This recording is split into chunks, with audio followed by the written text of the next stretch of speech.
7 minus 3 is equals to 4. And here in the parentheses 1 minus 4 is just negative 3.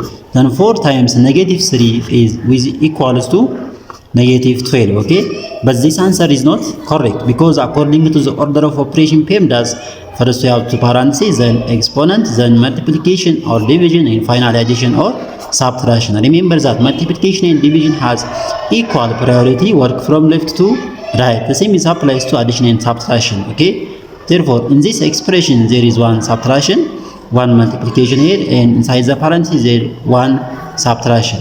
According to PEMDAS, first we have to do this parentheses, next this multiplication, and finally this subtraction. If we do this subtraction before this parenthesis or this multiplication, it is wrong. Therefore, first we have to do this parenthesis. Okay, 1 minus 4, which is negative 3.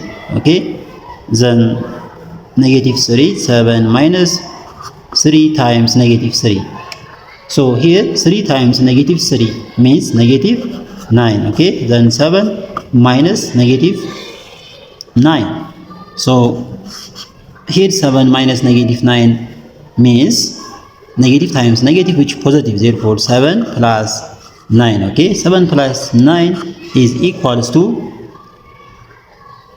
16. This is the correct answer of this problem. Okay, therefore the final solution of this problem is 16.